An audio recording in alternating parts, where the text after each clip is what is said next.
Hi, I'm Amisha Gadiali, and I want to tell you about this book, The Future is Beautiful, which I have here. I started this project back in 2010 because we had a general election coming up, and I was thinking about how our political system is so broken and that there is very little for us to get behind.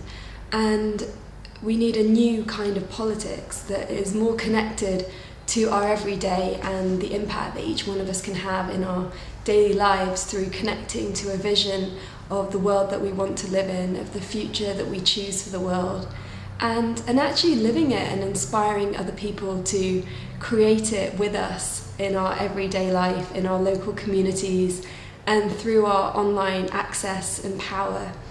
And so this little project became a experiment in something that I called creative activism.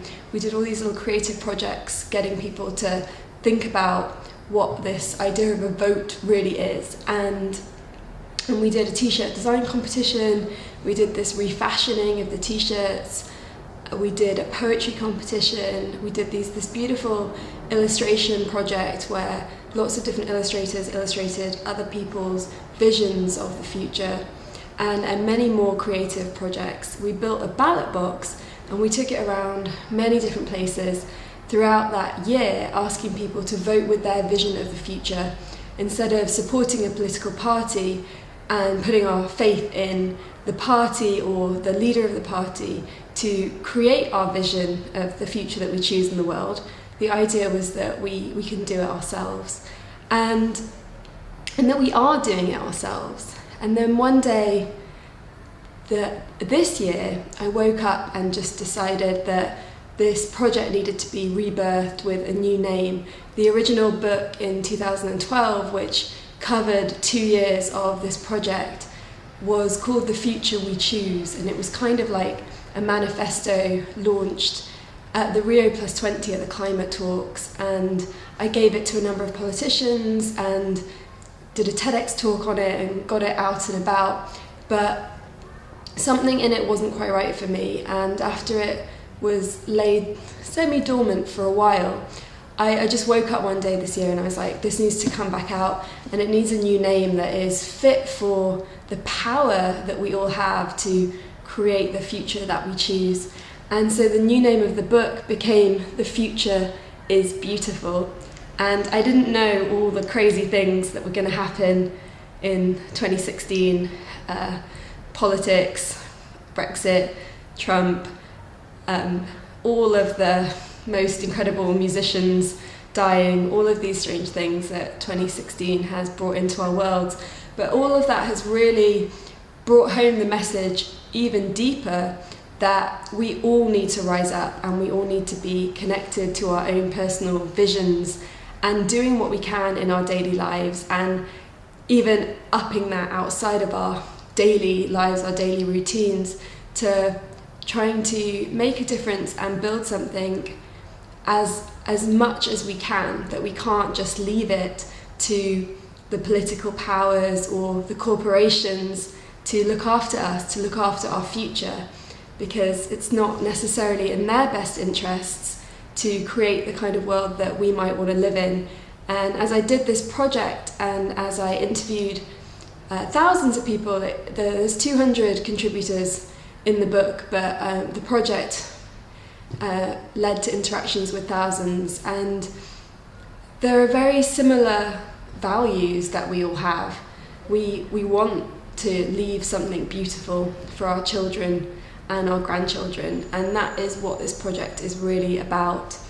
And I'd like to read to you the note on the new edition that I wrote. What struck me during the process of creating this book was how beautiful people are. The visions, inspirations, and actions shared in these pages are the makings of a beautiful future.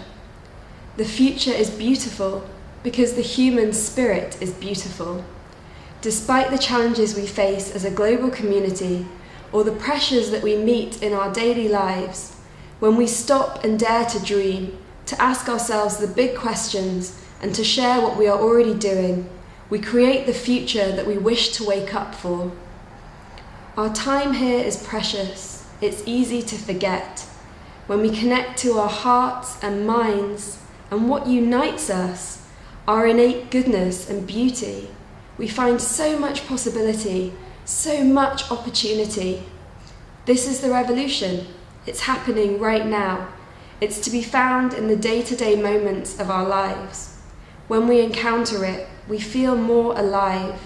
You don't have to be anything that you are not already. Find your voice, speak your truth, embody your values. Let this book be your guide. Let it illuminate your soul where it may have grown dim or tired. Let the spark of joy, light, and hope that each one of these contributions holds inspire you. Let your imagination run wild. Create the future. We are the future. And this book, it has, as I said, 200 people sharing their views, but really this is about you. It's about your vision of the future that you wish to create, of the world that you wish to live in.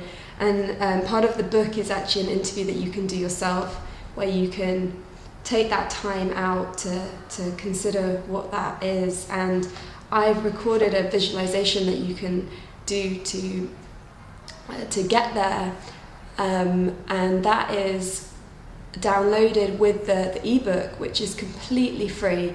And my ask to you is that you share this book, this ebook, out far across the world, so that we can really all connect as a global community to our visions and do all the little things that we can that make a huge difference. And if you want to buy a printed version of the book, it's available in this hardback coffee table edition, which is rather lovely, and then also a really nice matte finish paperback as well.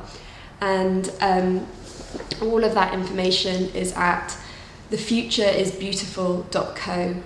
Thank you for watching this very long video for these fast-paced digital times. Thank you.